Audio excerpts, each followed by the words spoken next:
Why do you do this, Bruce? You put yourself through hell for others' sake, never putting yourself first. You sacrifice everything for strangers. I don't know, Robin. It just feels like the right thing to do. That sounds dumb, right? Like, we all agree Batman would be a worse character without his origin story. Like if Martha and Thomas Wayne died of cancer, like, just when he was a teenager and he just decided to become Batman he'd be a bad character, right? You agree with me?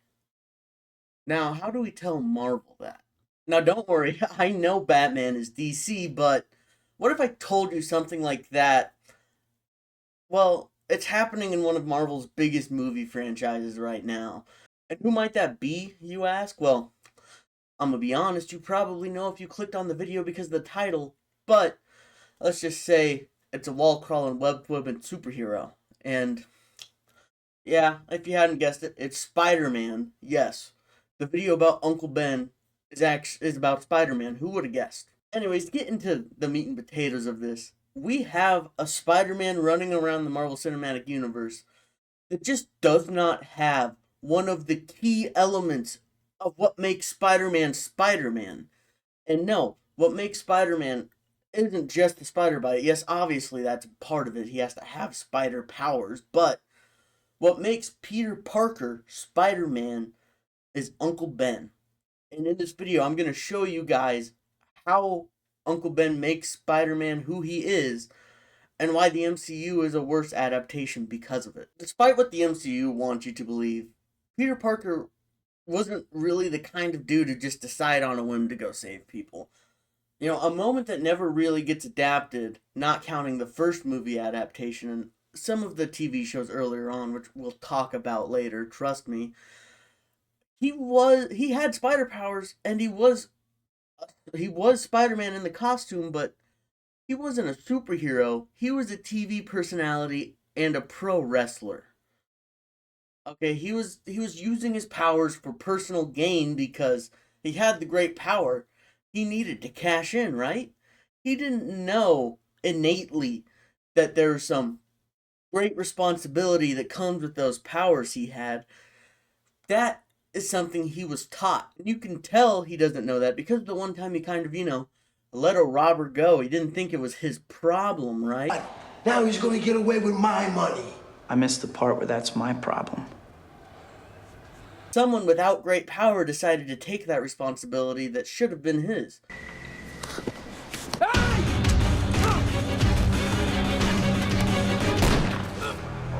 Right, Ben Parker, Uncle Ben. And now why is that so important? Well, because right before he dies, no. And why is that so important? Well, he's kind of the person that taught Peter about these responsibilities. In fact, he wouldn't die in this situation if Peter wasn't there, if Peter wasn't trying to cash in on his great powers. Because he was going to pick Peter up, and he ran into the robber, and unfortunately, things didn't go his way. That's pretty important, right? Like, if you've watched the past two other adaptations of Spider-Man in the big screen, Andrew Garfield and Tobey Maguire, you probably realize the importance of that. The MCU decides to skate around it and kind of just pick at it a little bit in a scene in Civil War. Look, when you can do the things that I can, but you don't, and then the bad things happen, they happen because of you.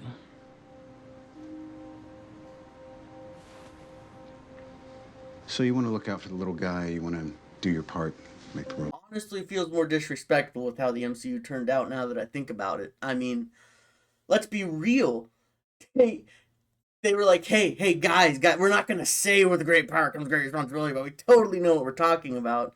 And then they try and replace Uncle Ben with Tony Stark, which works to an extent for the story they're telling. It just doesn't work for Spider-Man. And then, when they realized it didn't work as well as they wanted, they replaced him with Aunt May. She even says with great power comes great responsibility in No Way Home, essentially. And there is a complaint that I understand that we don't want to see Uncle Ben get shot again. We've seen it the past two adaptations, which that's valid, that's fair. But guess what? You don't need to see it happen to understand that it did and how it shaped the character. You want to know something? There's a show that covers Peter's life in the exact same time frame as the MCU trilogy, and it handles this topic literally light years better. It it it can't even see the MCU Spider-Man from how high up it is. And that is the GOAT of all Spider-Man, Spectacular Spider-Man. And how does it start? It starts with him already being Spider-Man, going back to school. And that is fucking perfect. But guess what? Guess what? They don't ignore Uncle Ben. He is one of the focal points of early episodes. And it is building up to a flashback where we see Uncle Ben dying. But guess what? That's because it's so important. It shapes who Spider-Man is. It is one of the key pieces that makes him who he is. Peter Parker isn't that innocent, doe-eyed boy that the MCU shows. He is innately a little selfish, which comes from his very high intellect and the fact that he got picked on relentlessly. It's not a bad thing that he wants selfish things. It's natural. He's been given the short end of the stick pretty much his whole life. That's where the Parker luck comes in. And Spider-Man exists to make it worse. That is part of what it is. Because he has to take on this responsibility, and he adds on the fact that he's keeping his identity a secret, which ruins his interpersonal relationships. And that is the core of what Spider-Man is. That melodrama. That soap opera ass shit. That is Spider-Man. That is why TV shows honestly work better than the movies in general, if I'm being honest. They just work better at developing the characters in a series that has so character focused. Like, as much as I love Homecoming, trying to make that work as a comedy, you're not going to get the characters the depth they need to truly shine. It can be pretty good. Hell, I like Homecoming. I think it's the best of the trilogy.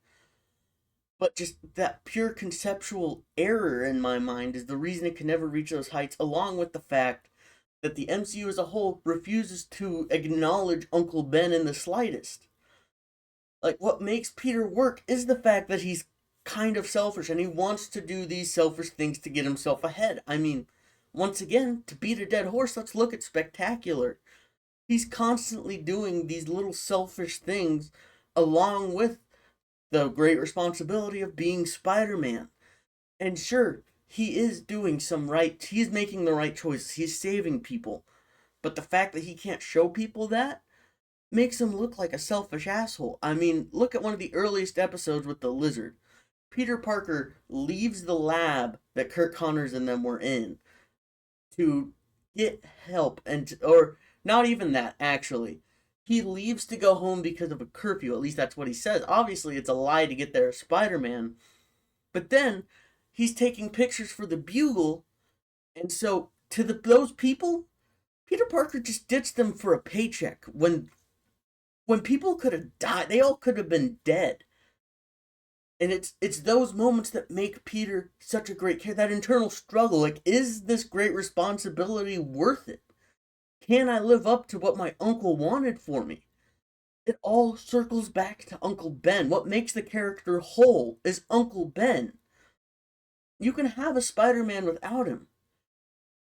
You can't have a good Peter Parker adaptation without him, and that's what it boils down to. Now, the MCU can totally prove me wrong with Brand New Day, but if there isn't a conceptual change in how those films are written, and with that character focused and that inner drama, I don't think we're ever going to see MCU Spider-Man reach his full potential. And I think a large part of that comes from how they look at the character in whole.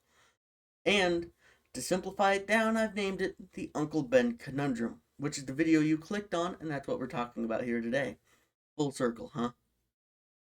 Anyways, to be honest, I don't know what else is there to put. I've kind of aired out my grievances with this issue, and I mean, there are other issues for the movies, and there are things I like about the movies that I can talk about, but I wanted to get this point out there because I feel like not enough people are pointing out how conceptually flawed the fact that Uncle Ben just doesn't exist in the MCU. Like, I mean, you see your friendly neighborhood Spider-Man do the same thing. And they work better because they're getting to flesh out the character with different reasons. Yeah, they don't have Uncle Ben, but you see how he's progressing without it, and it makes some sense. It's still not as good. I hold truly, Your Friendly Neighborhood Spider-Man would be much better with Uncle Ben in there in some regard. But at least we have that growth. It's a mix of the fact that they're movies, so they have limited time to develop characters because they need to have the full character growth and payoff in a 2 hour time frame instead of a 12 to 14 hour time frame you'll get in most shows. But if you're adapting in a format like that, I think you really, unless you're willing to give it the time and the depth and the growth the character needs to forego something as big as Uncle Ben, your adaptation won't really work without it. And I think that's where I'll end it off because I don't think there's anything more to say about it. At that point, I'll be beating a dead horse. But I want to know what you guys think. I mean, am I crazy? Like, is this too big of an issue that am I overblowing it, or do you guys agree with me and I'm just finally airing it out because I haven't really seen this discourse anywhere online personally? But yeah, let me know in the comments below, and if you guys agree or disagree, any criticism is welcome. Go ahead and please leave a like and subscribe. I plan on doing a lot more videos like this, bringing up fun topics of discussion and maybe some nerdy comic book controversy stuff like this every once in a while. Well, anyways, I'll see you guys later. Thank you so much for watching this.